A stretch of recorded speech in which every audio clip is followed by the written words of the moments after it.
നമ്മുടെ കുട്ടികൾ എക്സാം ഹാളിൽ പോയാൽ നേരിടുന്ന ഒരു പ്രശ്നമാണ് മറവി. അതായത് വീട്ടിൽ നല്ലോണം പഠിച്ചിട്ട് പോകും, പക്ഷേ ഹാളിലെത്തിയാൽ അതൊക്കെ മറന്നു പോകും. ഇത് സ്കൂളിലെ പരീക്ഷ ആയിക്കോട്ടെ, അല്ലെങ്കിൽ മദ്രസയിലെ പരീക്ഷ ആയിക്കോട്ടെ, അല്ലെങ്കിൽ ഏതെങ്കിലും വലിയ വലിയ എക്സാമിനൊക്കെ ഇരിക്കുമല്ലോ, അപ്പോൾ ഉണ്ടാകുന്ന മറവി. അപ്പോൾ ഞാനിന്ന് വന്നിട്ടുള്ളത് അതിനുള്ള ഒരു സൊല്യൂഷനായിട്ടാണ്. നമ്മുടെ കുട്ടികൾ അല്ലെങ്കിൽ വലിയവർ പരീക്ഷയിൽ വിജയിക്കാൻ മറവി ഉണ്ടാവാതിരിക്കാനുള്ള ഒരു ആയത്തായിട്ടാണ്.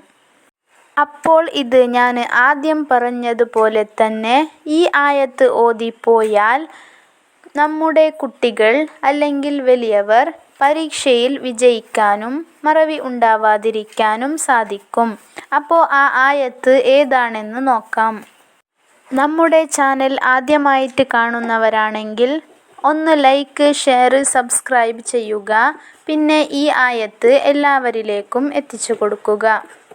പരീക്ഷയിൽ മറവി ഉണ്ടാവാതിരിക്കാനും അതിൽ വിജയിക്കാനും അൻഫാൽ സൂറത്തിൻ്റെ 62-ാമത്തെ ആയത്തിനെ പരീക്ഷ എഴുതുന്നതിന് മുമ്പ് 7 പ്രാവശ്യം ഓതണം. അപ്പോൾ ആ ആയത്ത് വഇൻ യുരീദു അൻ യഖ്ദഊക ഫഇന്ന ഹസ്ബകല്ലാഹു ഹുവല്ലദീ അയ്യദക ബിനസ്രിഹി വബിൽ മുഅ്മിനീൻ.